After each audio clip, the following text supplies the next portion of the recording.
ఖచ్చితంగా సాధించగలడు కూడా. మనిషి అనుకుంటే ఏదైనా సాధించగలడు.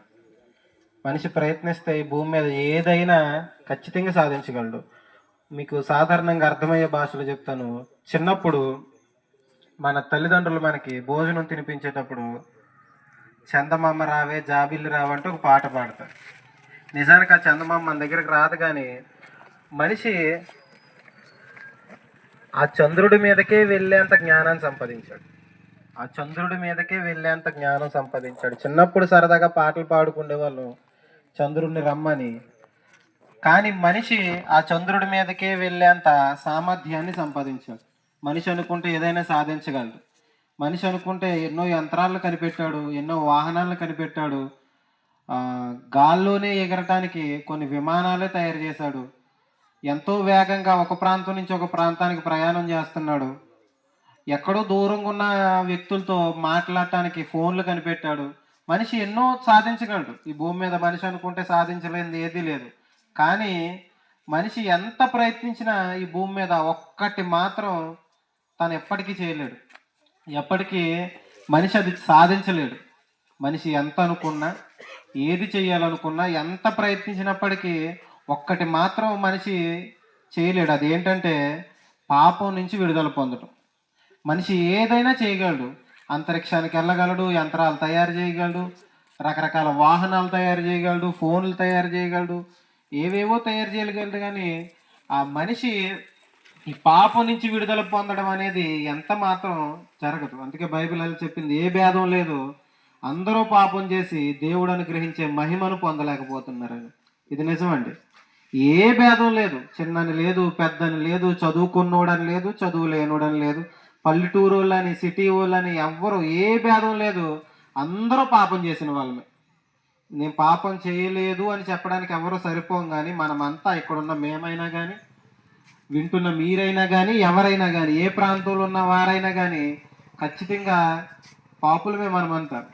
ఈ పాపం నుంచి బయటికి తీసుకురావడానికి మనంతట మనం ఎంత ప్రయత్నించినా ఈ పాపం నుంచి విడుదల పొందలేం. మనిషి ఏదైనా సాధించగలడు, కానీ పాపం నుంచి మాత్రం బయటికి రాలేడు. ఆ పాపం నుంచి మనల్ని విడిపించడానికి ఆ దేవాతి దేవుడే మన మీద కరుణ చూపి మనల్ని ప్రేమించి ఆ పరలోకాన్ని విడిచిపెట్టి శరీరధారిగా శరీరాన్ని ధరించి ఈ భూమి మీదకి వచ్చారు. ఆయన సిలువలో మరణించాడు.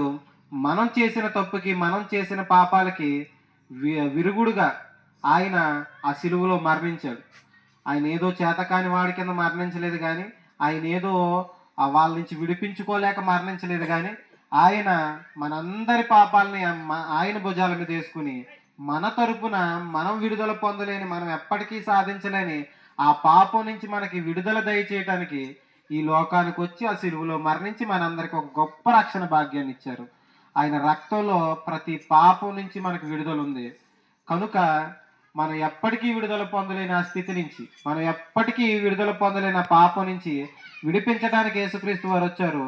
ఆయన్ని ఎప్పుడైతే మనం అంగీకరిస్తామో మన ఆ స్థితి నుంచి, ఆ పాపపు స్థితి నుంచి ఖచ్చితంగా ఆయన మనల్ని బయటికి తీసుకొస్తారు.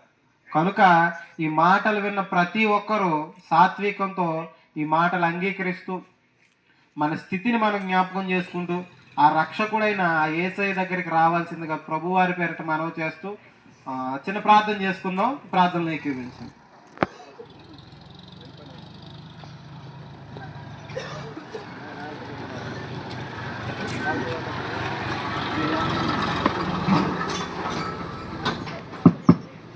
చిన్న ప్రార్థన చేసుకుందాం.